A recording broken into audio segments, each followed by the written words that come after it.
Yeah, so good morning, everyone. So welcome to the first lecture, first session of microwave and antennas. Right. So in yesterday's class, it was just an introduction. I tried to give an overview of what is there in the syllabus as such. So in today's session, what we'll do is we'll start with the first module. So this is a plan for actually this first lecture today. As I told in introductory session, we'll start with the transmission lines. Right. Before that, I will try and give you an overview of what actually is microwave frequency. Right. What is the range and what are the different band designations? Especially, we are interested in IEEE band designation of microwave frequency range. Then we'll just have a quick glance at a typical microwave communication system, right? And after that, we'll start with a transmission line, right? Maybe I'll start with the definition of transmission line and different types, right? Then later on, we'll try and understand why do we need to go for a distributed network approach. So you already have learned network theory, right? And all those aspects. Why do we need to study this microwave network theory as a separate subject? Right. I'll try to throw some light on that. Then finally, we'll just try to come up with a distributed network equivalent or a equivalent network representation of a transmission line, and we'll try how to find voltage and current at any given point on a transmission line. So that is the plan for this today's session, right? So we'll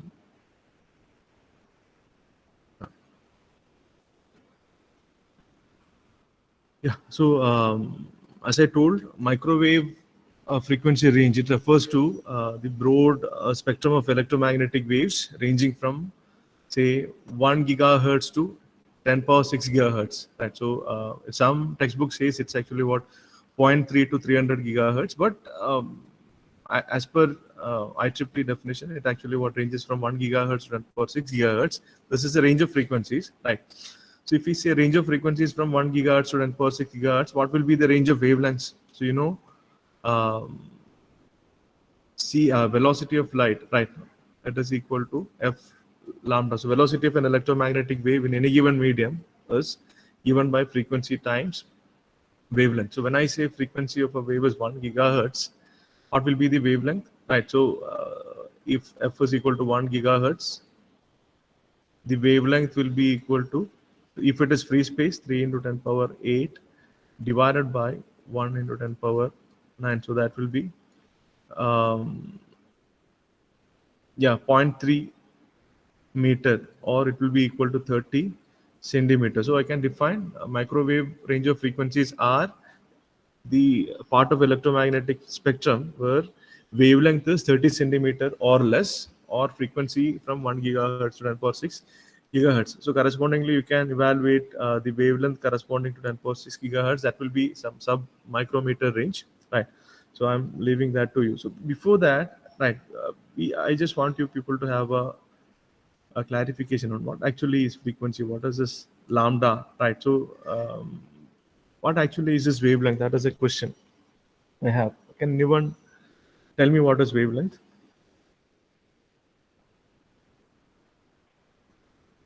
Yeah, please. Anyone, please unmute and give your idea. Or else you can type it in chat window, not a problem. Right. So, okay, when you say frequency, it's actually what we are all very much familiar with that frequency. Like maybe you are saying cycles per second or whatever, right? So now, what actually is this wavelength? That is my question. So you can just type it in, whatever comes to your mind. It need not be a complete definition.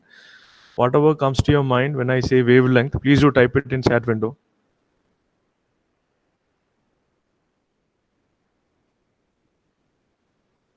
I hope there is no issue with network. Right? Am I audible first of all?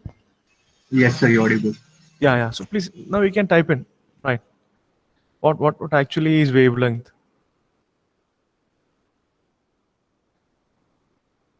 Because we, next section, and we'll be going ahead and deriving transmission line equation. Right.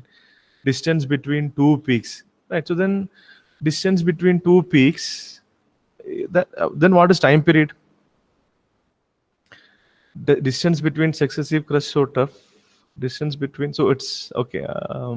Fine. So that's what is your answer. So basically, right. Okay, I'll just here. Right. So wavelength. So before that, you we'll just try to visualize what actually is a wave. Right.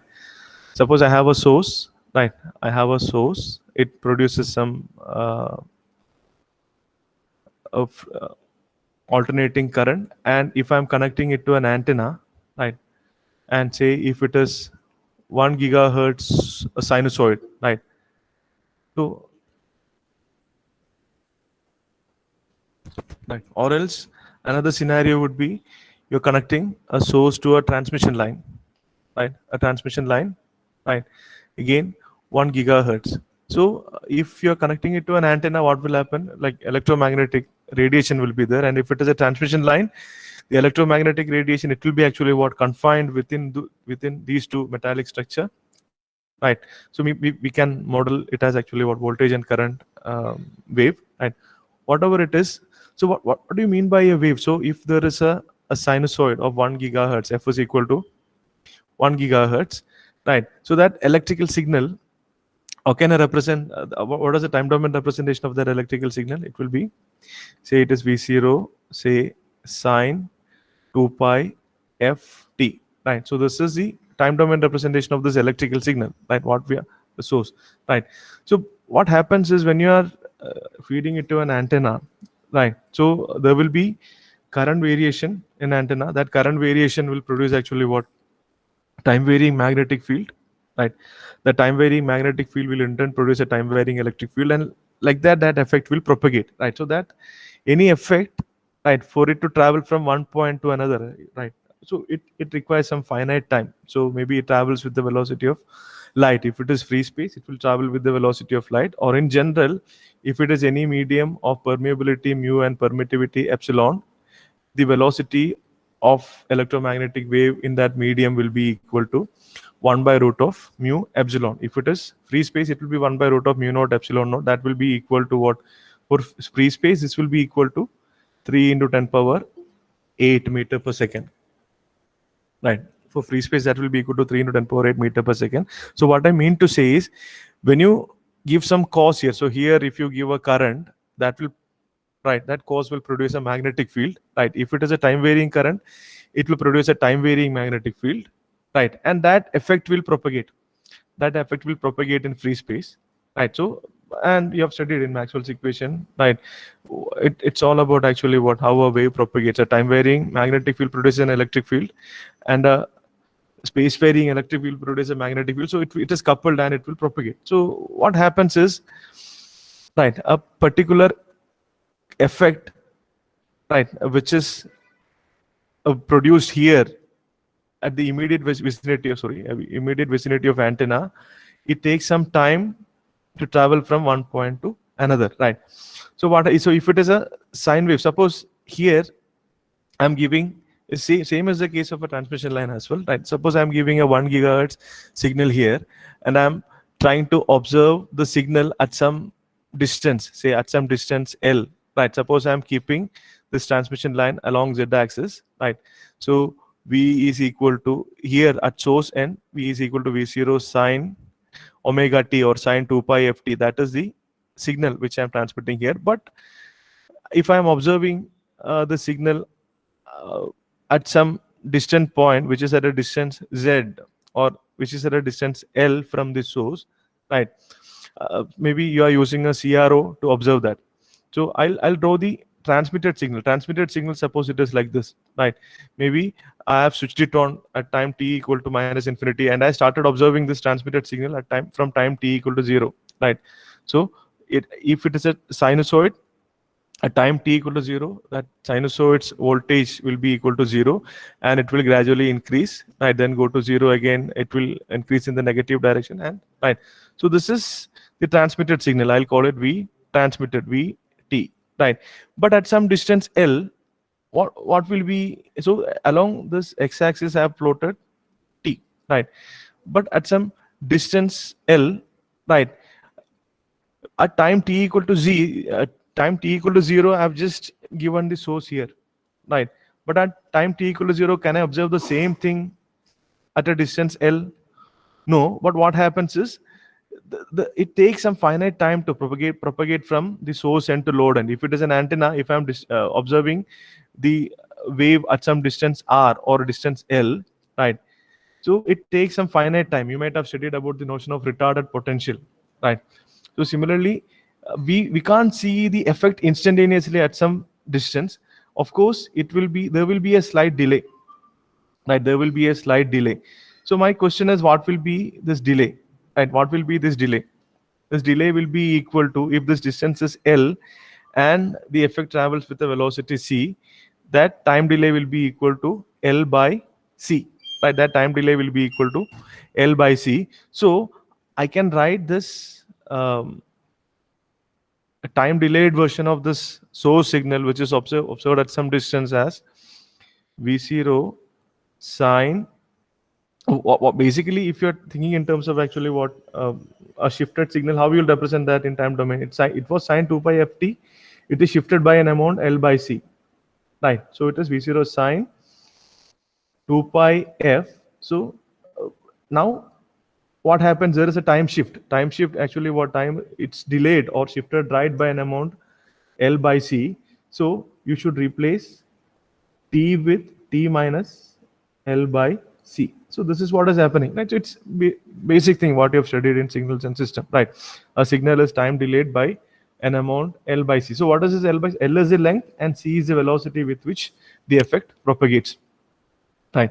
So V0 sine 2 pi f t times L by c, right? So this f is nothing but what, right? This, if this is if I consider the independent variable, if I'm considering the voltage variation with respect to time, right? The time separation between a crust and a crust, or a trough and a trough, right? That is actually what time period, that is equal to 1 by f. So if I'm representing an electrical signal or electromagnetic wave, right, as its amplitude variation with respect to time, right, then I can define frequency. Frequency is actually what, number of cycles per second, and time period is actually what, time duration of one complete cycle, right? But my question is, where comes the notion of lambda, wavelength, right?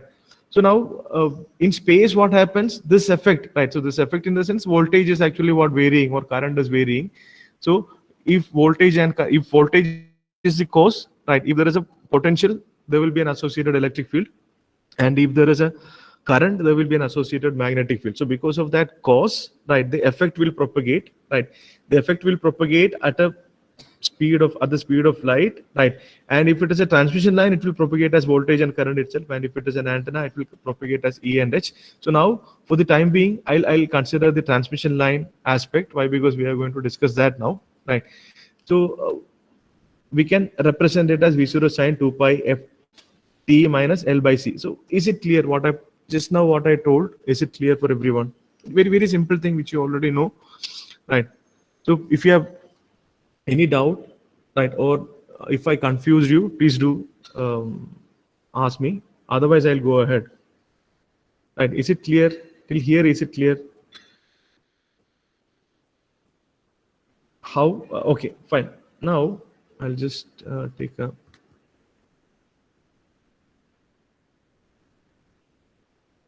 Right. I'll just. So what we have seen is, at any given distance L or at any given distance Z, I can write V of Z comma T, right? Voltage at any given distance Z at given time T, I can represent as V0 sine 2 pi F, right? 2 pi F T minus Z by C, right? So if I expand it, right? So it is V0 sine. This 2 pi f can also be written as 2 pi by t, right? 2 pi f can also be written as 2 pi by t. Why? Because f is equal to 1 by t. So if I expand it, V0 sine, right, it is 2 pi ft, 2 pi ft, and 2 pi f is nothing but what? You already know, it is omega, right? Minus 2 pi f times z by c, 2 pi f times z by c, right? Just please try to note it down along with me, right? 2 pi f times z by c. So if I replace 2 pi f with omega, why? Because we already know the notion of omega, right? Radiant frequency, right? So is 0 sine, right? 2 pi f or omega, or I'll replace it with actually what? 2 pi by t. So then we can see the analogy between time period and lambda, right? So I'll 2 pi by capital T into T, right? That capital T is time period minus this 2 pi. What actually is f by c? We know c is equal to f lambda. So f by c will be actually what? 1 by lambda, right? Or c by f is lambda, so f by c will be 1 by lambda. So I can write it as 2 pi by lambda times z, right? So this is how I can represent the real instantaneous form of a voltage wave which is propagating along positive z axis, right? So you don't have to get confused with this. I just want you to be clear with the notion lambda. So what actually is this time period? Time period is actually what? Time taken for a voltage variation or a voltage wave to change its phase by an amount 360 degree, or change its complete a 360 degree phase change, right? The time taken is actually what? Time period, right? If you plot voltage variation as a function of time, the time taken for a 360 degree phase change is actually what? Time period. So whereas if you fix time, so suppose actually what? And similarly, if you take a snapshot of a wave propagating at a given time, you can see it like this. What I'm doing is like, so if you freeze t equal to what? 0. And if you assume t equal to 0, what happens? I'll get v0 sine 2 pi by lambda times z. So it's actually what? It's a sinusoidal function of z, right? And this, can you see a similarity here? This is 2 pi by t times t and 2 pi by lambda times z. So similarly, how we define t? So we can define lambda as the spatial separation between two crust, or spatial separation between two troughs, or time or distance, right, taken by a wave to complete 360 degree phase rotation. So this is actually what? A screenshot or a snapshot taken at any given time. At any given time, you can see a spatial voltage or amplitude variation like this. So this is actually what? A propagating wave. So this variation with respect to time and variation with respect to z are actually what? Happening simultaneously. So in effect, what happens is entire the sinusoid what I have drawn, it will move with a velocity. This entire each point having a specific phase with move with the velocity towards actually what? Positive z, right? So maybe you can visualize it, right? Move with the velocity along positive z, and the velocity is equal to c. So that is actually a wave which is propagating, and this lambda is nothing but what?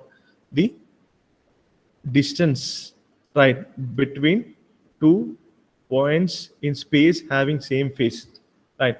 So that is lambda. It's analogous to what? Time period. So we know 2 pi by t is equal to omega, that is radian frequency, right? It is actually what? Radians per second, right? In 1 second, how many actually what is the change in phase, right? That is actually omega. Similarly, the term you might have studied it, right? 2 pi by lambda.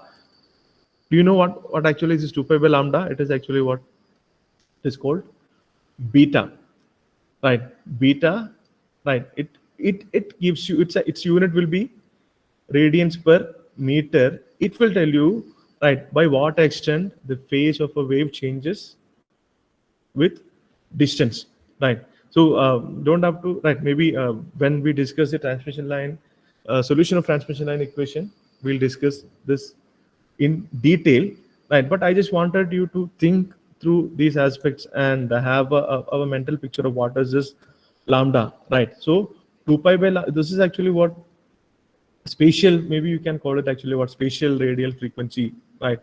And Later on, we'll study this as actually what propagation constant, right? Propagation constant 2 pi by lambda. So any doubt so far, right? So what I have done is, right, so we have seen electromagnetic microwave frequencies are, right, frequencies which range from 1 gigahertz to 10 power gigahertz, I told. And if you're talking in terms of wavelength, it is actually what, from 30 centimeter, right, 30 centimeter and below, right, 30 centimeter and below, maybe sub micrometer range, 30 centimeter to sub micrometer range of wavelength.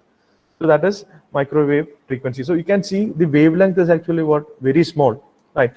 Why I told us, maybe last year you have studied PCS. In that we have seen AM systems and all, which uses actually for typical AM transmission, the frequency which is used is say 100 kilohertz. Right, for typical AM transmission, the frequency used is 100 kilohertz. So what will be the corresponding lambda? What will be the corresponding wavelength? It's equal to, right, if the medium is free space, lambda will be equal to 3 into 10 power 8 divided by 100 into 10 power 3, right? So 3 into 10 power 8 divided by 10 power 5, it is 3 into 10 power 3, that is 3000 meter, right? That is almost 3 kilometer, right? The wavelength is 3 kilometer. Right, so that's why we could use the normal lumped circuit elements like resistors or capacitors or whatever inductors, or the solid state normal like low frequency solid state devices. We could use it, right? Why? Because the wavelength is very high. It's of the order of kilometers, right? But whereas if it is microwave, the wavelength is actually what you can see it. It's almost comparable to the dimension of the components which you are using, right? So it creates some problem. I'll discuss what are the problems because of this, right? So one thing which you have to keep in mind is we can't use conventional vacuum tube devices or conventional solid state devices for microwave frequency range, right? That is one big limitation. That is why we have to study this as a separate stream, right? And also one more thing, when you were analyzing networks, when you were modeling it as lumped circuit elements like RLCs or any other active elements, right? All were actually what, lumped circuits, which means the resist. If you say 100K resistance, you were assuming it to be confined within a very small point, which does not require any space, right? But that approximation will not be valid here. So whatever tools you have used, Ohm's law, KVL, KCL, that also will not work here for microwave frequency range. So that is why we are studying it as a different stream. So that's something which I wanted to tell you, right? So now we have seen what are the ranges and some of the applications I told, right? So of course it's used in wireless communication, right? Some of the frequency ranges in GSM, it's actually what, between 1 to 2 gigahertz, right?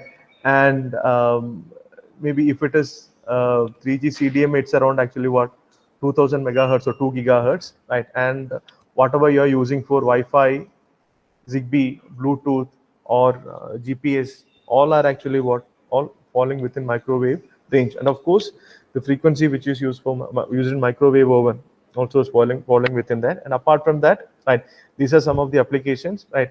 Maybe now we are in the domain of in the era of actually what, autonomous vehicles, right? So autonomous vehicle, the communication between autonomous vehicles, they are actually happening in microwave frequency range. And of course, remote sensing, microwave ranging, right? And in military applications, radar, medical diagnostics, and right, also for this radiation therapy and all, we are using microwave applications. So this is actually what range of frequencies and some of the applications. Now we are interested in various microwave band designations, right? There are actually different systems, right? This is maybe US military has its own band designations. It calls actually what, P, L, S, C, X, right? Q, V, W, and all. And later on they have revised it, right, to some other band designation. But what we are interested in is actually what, IEEE band designation, right? So IEEE defines these actually what, define these ranges and these names. Of course, you can see here as per our definition, right, the ranges this till UHF, that is 0.3 to 1 gigahertz. It's actually what, not falling within microwave, right? So these are not a part of microwave. But after that, starting from L band is actually what, from 1 to 2 gigahertz. Some of the potential applications of L band will be, right, you can see your GSM, right, some services, right, GSM, a part of GSM spectra falls within this, right. Also, this marine satellites or maritime satellites, right, that falls within L band, right. And around this 2 gigahertz, we had actually what, 3D GSMA systems, right, 3G systems, right. And 2 to 4 gigahertz, we have our 3G, 4G, Wi-Fi, Bluetooth, Zigbee, all those things, right. That is actually called S band. And we have C band. C band actually what, maybe the newest generation of actually what, Wi-Fi, or maybe one more ISM band actually what lies within. So we have versions of Bluetooth or Wi-Fi which uses this C band. Also, apart from that, all these frequency bands are extensively used in military radars and satellite applications as well. Right. And one other frequency which we are of which we are generally interested is actually what is X band, right? X band, it's normally used for educational purpose. So in your advanced communication lab, you do have to do an experiment on microwave test bench. There you will have a reflex klystron, right? Reflex klystron, I told, it is a microwave frequency oscillator. A reflex klystron will be producing a microwave frequency, and you will be about taking it, transmitting it using a waveguide, right? And you will be measuring various parameters. I'll discuss that aspects in detail when I'm discussing reflex klystron. But that reflex klystron actually what produces some frequency somewhere around 9.45 gigahertz. That falls within this X band. So X band potential applications are actually about educational purpose, and of course other military applications are also there, right? So these are the band designations. Once it was asked, IEEE microwave band designation, so maybe you should remember this. So it's 1 to 2 gigahertz is L, 2 to 4 is S.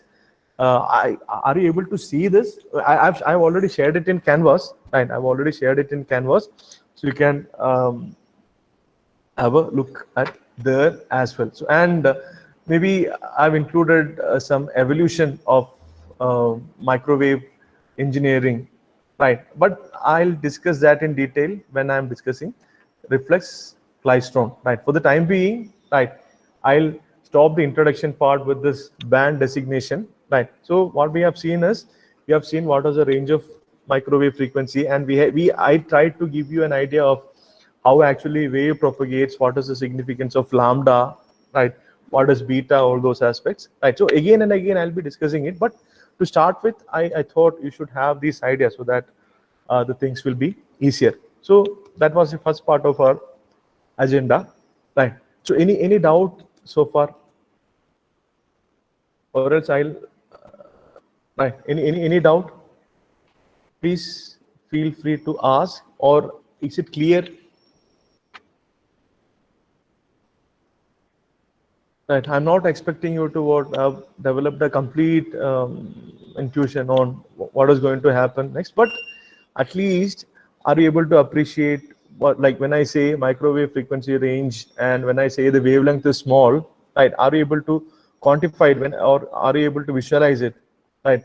What I told, right, for AM applications and all, the wavelength was somewhere around actually what, 3000 meters or 3 kilometers. But whereas when we discuss about microwaves, the wavelength is of the order of some of the discrete components which we are using, around centimeters, millimeters and all, right? So are you able to appreciate that part? That is my question. So if you are able to, please do type yes. If you have any doubt, please feel free to ask questions. Is it clear?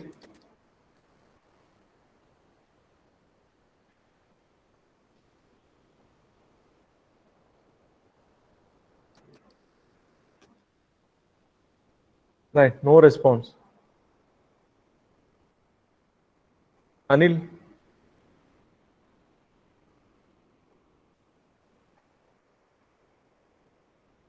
Anil KG. Yes, sir. Yeah. Like, can you tell me one or two key points which you understood, or any point which you have doubt? Uh,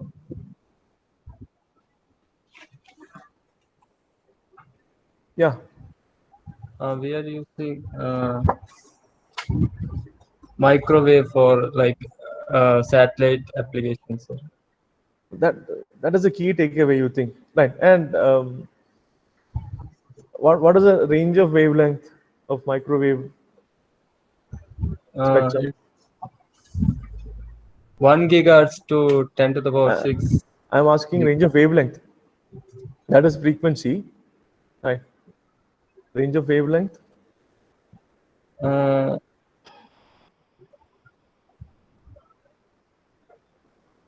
30 centimeters. 30 centimeter. Right. Okay. Fine. Yeah. Good. So that's what I just. You could note down some of these, right? What I asked. Yes, Right. Okay. yes, Yeah. sir. Thank you for unmuting and giving some answer. Right. Yeah. So now we'll move ahead. We'll move ahead with our next agenda. So what we have seen now is we have seen this first point, right? Microwave frequency range applications and all those aspects we have seen. Now I'll just quickly take you through a typical microwave system, right? It's right, not in detail. So we'll discuss this in detail when reflex klystron comes. But once or twice it was asked for 4 marks, right? With a diagram, explain a typical microwave system, right? And also IEEE microwave band designation, right? And maybe right that and this was asked once together, right? So a typical microwave system, right? Microwave communication system, in fact. So in household, right, you are using microwave this oven, right? That microwave oven, it uses a magnetron to produce microwave, right? So it uses a magnetron as microwave source, right? But it's not a microwave communication system typically. We are discussing about a microwave communication system. So there will be, in a typical microwave communication system, there will be a microwave source. So this source can be, right, either reflex klystron or magnetron,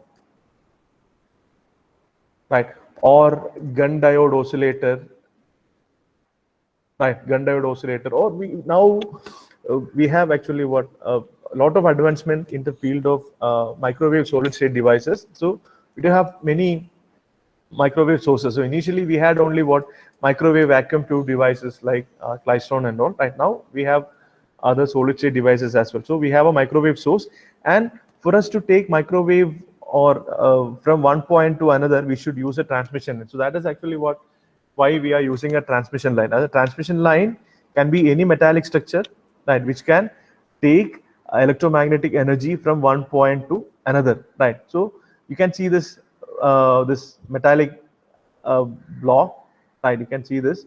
That is actually a waveguide. It's a type of transmission line, I can tell, right? So it's a like a hollow metallic cavity which can confine electromagnetic wave within it. So if you have seen optic fiber cable, what optic fiber cable does is it confines the light energy within it. So similarly, waveguides are metallic cavities which can confine electromagnetic energy within it. So we can't use normal like cables to transmit microwave source. There is a reason, right? So we'll be using transmission lines, right? It can either be a coaxial cable. I'll tell, right, different types, different examples. So a transmission line can be a coaxial cable or a strip line or a two-wire transmission line, right, or a coplanar waveguide, whatever, right? It can be anything. So this is we are using this particular transmission line or waveguides to take microwave energy from one point to another. And right, about this wave meter calibrated attenuator, I'll explain in detail when I discuss the klystron setup, right? And after that, we'll give it to an antenna. So here in this example, they have shown a horn antenna, right? A typical horn antenna, it's nothing but what a metallic structure which is actually flared out, right? And it can, so within a waveguide, the energy or power is actually what in guided mode. It is confined within this metallic structure, and this antenna, what it does is it transforms this guided power into a free space electromagnetic wave. So antenna, it can be considered as a transducer which can transform guided electromagnetic wave to free space wave, right? Or in some other cases, it can be actually what electrical signal into free space electromagnetic wave, right? So there is an transmitting antenna and there will be another receiving antenna that will receive the signal, and if you have to carry this received microwave power from the receiving point to your output source, it can be an oscilloscope or power meter or any other system, right? Again, you have to use a waveguide or transmission line, right? And this crystal mount shown here, it's actually what, it's a detector. It can detect the microwave or electromagnetic wave, and it can convert it back to what equivalent electrical signal, whatever, right? And that can be given to a oscillator or something, and you can see a waveguide termination. So as far as this microwave engineering is concerned, we will be discussing about always will be discussing about what match termination, right? No, so why? Because there is some power which is traveling from this left to right, right?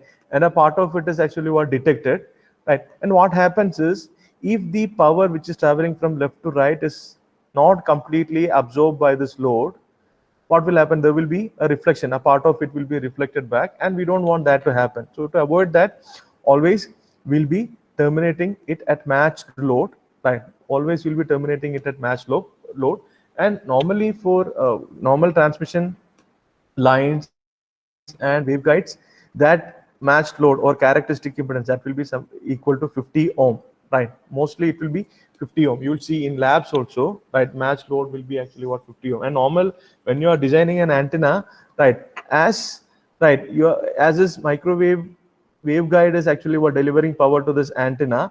If you want to make sure maximum power is delivered to this microwave, maximum power is delivered to this antenna impedance should be matched to this microwave. So that should be equal to characteristic impedance of this microwave. So that's why when we are designing antennas, normally we'll design it to be of frequency antenna, this resistance or impedance to be equal to 50 ohm. So I'm just giving you a brief idea. You don't have to get confused. So this is the overall picture. So these are the various elements within a microwave system. So about this microwave source, right, we'll be studying about reflex klystron, right? I've kept it aside for the end of the first module, right? And about this transmission line, right? So we don't have to study in detail about rectangular waveguides as such, but instead of that, we'll be studying about actually what a two-wire transmission lines and strip lines, right? And various other microwave passive devices like attenuators, phase shifters, and all those stuffs we'll be studying, right? And in antenna part, we'll be studying about different types of antenna. So that, right, comprises almost all of our actually what subject. So this is a typical microwave system. So with this, I'll just move on to the next topic. Right? Any doubt in this? Right? I have shared this PPT in our Canvas. Right? You can use it, and also I've made the textbook available. Right? Available, and other reference materials required. I've put it in Canvas. You can just go through that. Right? So now I'm not going to reflex klystron. Right? Reflex klystron. After taking up transmission line, I'll just proceed. Now we'll move on to the concept of actually what a transmission line. So we have seen these two aspects, right? Microwave frequency range and typical microwave communication system schematic we have seen, right? So now we'll see what actually is a transmission line. So as I told, transmission line, it can be, right? So I'll write as transmission line, right? So if you ask me to define a transmission line, I would say it can be any metallic structure, right? Any metallic structure which can carry electrical signal, electrical or electromagnetic energy from one point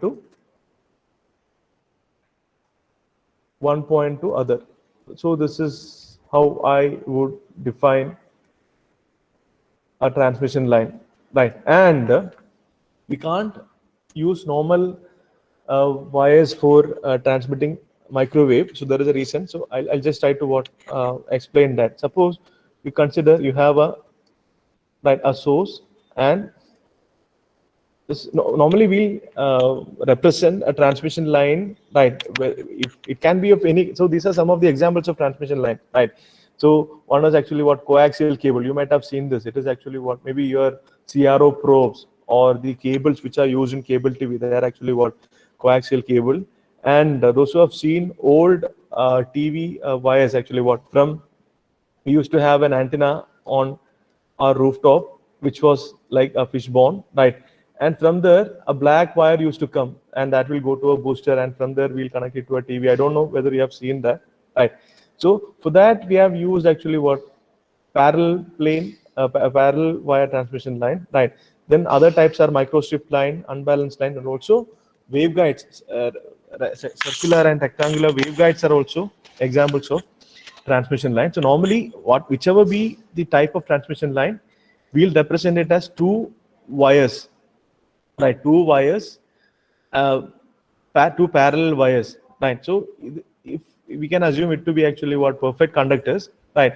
And at the end, if you are giving a load, so suppose it has actually what, so it's got a length L, and I'm placing it along positive Z axis, right? So the source is at Z is equal to 0, and the load is at Z is equal to L, right? Now, what will happen? My question is, suppose it has some finite length, right? Some finite length, right? Suppose I'm giving a 5-volt DC signal here. What will be the voltage at any given time? What will be the voltage across these two lines, right? There is a load here, right? What will be the voltage if I give a 5-volt DC at any given time? The voltage across these two lines will be actually what we can assume, as it is perfect metal, we can assume it to be a short circuit, right? So at each and every point on this line, the voltage will be same, right? But on the other hand, right? But the problem is, we have seen if I apply some voltage here, right? For that effect to travel from the source point to load point, it will take some time. It will take a time equal to L by C, right? So that is actually called transit time, right? Transit time. So any effect, for it to travel from one point to another, it takes some finite time, whether it is actually what electric field or magnetic field or a potential, right? For it to travel either in free space or along a conductor, it takes some time, right? That time is given by what? That distance traveled divided by velocity, right? So normally we assume the velocity to be equal to what? C, that of velocity of light in free space, right? So that is actually called transit time. So because of this transit time, what happens is, right, if it is a very low frequency, like if it is 100 kilohertz signal, as we have used in AM systems and all, the wavelength is actually what? Wavelength is almost 3 kilometers. Wavelength is almost 3 kilometers. Suppose the length is around 100 centimeter, right? Length of this wire is around 100 centimeter. I'm taking some value, right? Of course, as the effect has to propagate along, right?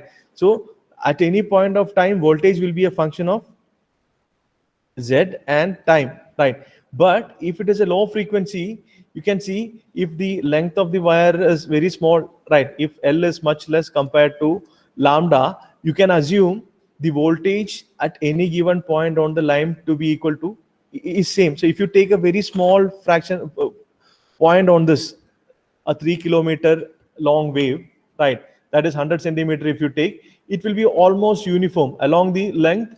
The voltage will be almost uniform. At that time, we can assume that, right, the metallic part will act as a perfect short circuit.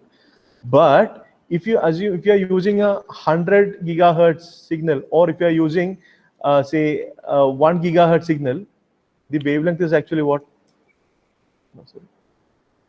30 centimeter. The wavelength is 30 centimeter. And so in that case, what will happen is, at any given time, if you take a snapshot, right, within this 100 centimeter, there will be minimum actually what? 3 complete cycles, right? At any given time, if you take a snapshot. So at that time, when the frequency is very high, even a single perfect metallic conductor cannot be assumed to be a short circuit. That is a big limitation, right? That is why we can't use simple metallic wires to what transmit microwave from one point to another. Instead, what happens is these two wires actually what confines the electromagnetic wave within this, right? So that power is transferred from source point to load point, and at any given point on this line, if you observe, the voltage will vary. Why? Because lambda is or L is comparable to lambda, or the wavelength is comparable to physical dimension of components or connecting wires which we are using. So that creates a problem. That actually what is a barrier actually. We can't use our conventional Ohm's law, KVL, KCL, or any other tools which you have used to analyze a circuit, to analyze transmission line circuit, right? So, right, because of that, what we have to do is, right, so one thing what we can do is, if you consider a very small portion of this transmission line, suppose you consider a very small portion, delta Z of this transmission line, such that delta Z is much less compared to lambda, then what we can do is we can assume that small portion in metallic part acts as a short circuit, all right, or maybe that small portion we can equivalently model, right, as a lumped circuit element, right? That is what we are going to do now, right? That small portion can be equivalently modeled as a lumped circuit element, right?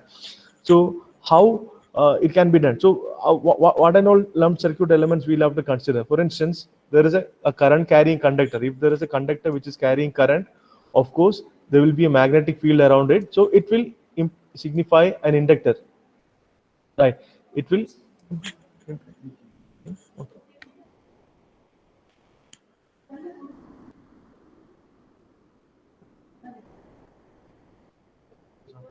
yeah, sir.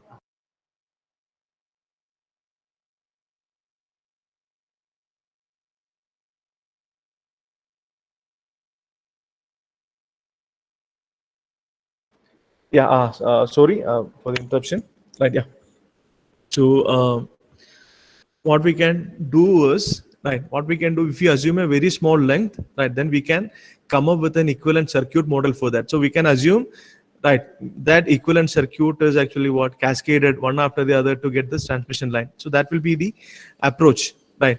So what and all we should consider? So we have a current carrying conductor, so there will be an actually what a magnetic field, so it can be modeled as an inductor, and you can see there are two metallic wires separated by a distance. So suppose there is a potential plus V here, right, or else if there is a positive charge here, an equivalent negative charge will be induced here, so there will be an electric field between these two conductors, right? So that can be modeled as a capacitor,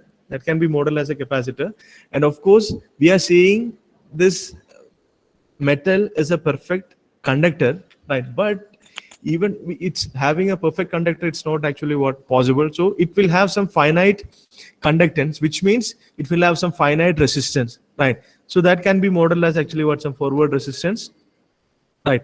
And also, right, I am assuming the space between these two metallic part, it's actually what an insulator. I forgot to mention that the space between two metallic wires should be a perfect insulator, but having a perfect insulator is not practically possible.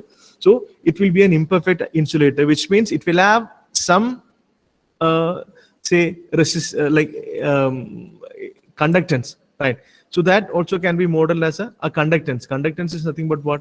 Inverse of a resistance. So, and we are, as this length is very large, right, we are not interested in the total resistance or total inductance, right? So for instance, right, when you were dealing with field due to an infinite line charge, you were not interested in the total charge. Instead, you were actually what? Discussing about charge per unit length, right? Coulomb per meter. Or if it was a sheet of charge, infinite sheet of charge, you were interested in surface charge density, Coulomb per meter square, right? Similarly, here we are interested in these parameters per unit length, so that if it is inductance, I'm interested inductance per unit length, that is Henry per meter. Capacitance, actually what? Capacitance per unit length. Resistance, ohm per unit length. And conductance, mho or Siemens per unit length. So if you can model any small part of this transmission line as an equivalent circuit, and this is what I have shown. So these are the different types of modeling. You can either model it like this. So if you consider distance, right, delta Z, right? On a transmission line, if you consider distance delta Z, which starts from Z to Z plus delta Z, right? If these are the parameters per unit length, then total inductance in a length of unit Z will be actually, delta Z will be L into delta Z, right? And total capacitance will be, say, C into delta Z, right? So what you have to keep in mind is this is actually what these parameters are defined per unit length, right? Per unit length. So this is the equivalent circuit. So we can consider the transmission line to be a cascade of such equivalent circuits, right? So that's how. So maybe with this I'll stop today's session, right? With this I'll stop today's session. So tomorrow when we start, we'll start with this equivalent circuit and we'll see how to find voltage and current along at any point on a transmission line, right? So those aspects we'll discuss. So this is what I wanted to discuss today, right? So any doubt so far? Right. All of you, please do type in your USN in chat window. I'll consider that as attendance. I'm not calling out attendance today. All of you, please do type in your USNs in chat window. Right. Please do type in or you can type your full names. Please do type in your full names in chat window. Right. USN and full name in chat window. I'll take that as attendance. Right. So if you have any doubt so far, please do feel free to ask. Right. I know. Right. I was just trying to give you make you think in some aspects, right? Maybe if you find it confusing, not a problem, right? We'll discuss all these aspects again and again when we are discussing the respective topics, right? But I just wanted to give you an overall idea. I wanted you people to think in these aspects, right, before we go ahead and discuss about voltage wave equation, current equation, and all those aspects, right? So I hope you understood why we can't go for lump circuit theory for a transmission line. Instead of that, we have to go for a distributed network theory. Why? Because all the assumptions, right? Whenever we say a perfect conductor, right, you will think it's a short circuit, but for very high frequency, it's not the case. We can't assume it to be a short circuit. Why? Because lambda is very small, or lambda is comparable to wavelength, so there will be voltage variation along the length of a conductor because of the transit time effect, right? So transit time effect, it's a big issue, right? So that is one of the reasons why we can't use microwave like normal circuit theory tools for microwave frequency. And apart from that, there are if we consider a conductor, the lead inductance will come into picture, right? And capacitance between electrodes, that will come into picture, right? Also, if it is a vacuum tube device, right, if it has very high frequency, even we do have to take care of the electron transit angles, right? So those things in detail I'll discuss along with the history of evolution of microwave. When I discuss Klystron, I'll discuss. But today, right, I hope you will be able to you are able to appreciate how small is the wavelength of microwave frequencies compared to whatever you have seen in your labs and all. For instance, in labs and all, if it like you might, if you have observed the frequency response of a